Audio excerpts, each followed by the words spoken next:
నా పేరు బాణ వెంకటేశ్వర నాయక్ అండి. మాది గింజుపల్లి అచ్చిపేట మండలం పల్నాడు జిల్లా అండి. మేము కొర్రపాడు అనే గ్రామానికి వచ్చి రెడ్ స్పార్క్ అనే విత్తనం చూసామండి. రైతు దగ్గర వేయాల్సిన విత్తనం అండి. దానికి చక్రవర్తి అనే రెడ్డి గారి ఆధ్వర్యంలో చూసామండి.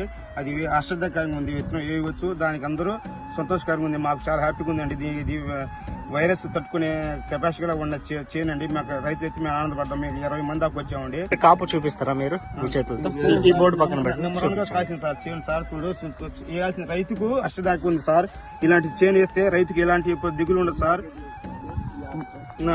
మేము వేసే వెరైటీ కంటే ఈ వెరైటీ చాలా బాగుంది సార్. బాగా నచ్చింది సార్. చేను అయితే సూపర్ క్వాలిటీ ఉంది సార్. ఇది ఫస్ట్ కోత కోసి రెండో కోత కూడా నెంబర్ 1 ఉంది సార్. ఇంకొక ఈ ఎకరానికి 40 దాకా అవి నుంచి మా అంచనా సార్. ఎందుకంటే మేము ప్రతిసారి వేస్తున్నాం కాబట్టి మాకు తెలుసు సార్. ఇది 40 క్వింటాల దాకా అవకాశాలు ఉన్నాయి సార్. కంపల్సరీగా ఇది సైజ్ ఎలా ఉంది? పైన వరకు సైజ్ సూపర్ గా ఉంది సార్. ఇది మీకు బొబ్బర్ గానీ అలాంటిది కనిపించిందా ఇందులో? సార్ దీంట్లో ట్రిప్స్ గా ఏం లేదు సార్. డ్రాప్స్ కూడా ఏం లేదు సార్. పండు కూడా కానీ ఇలాంటి నెంబర్ 1 క్వాలిటీ ఉంది సార్.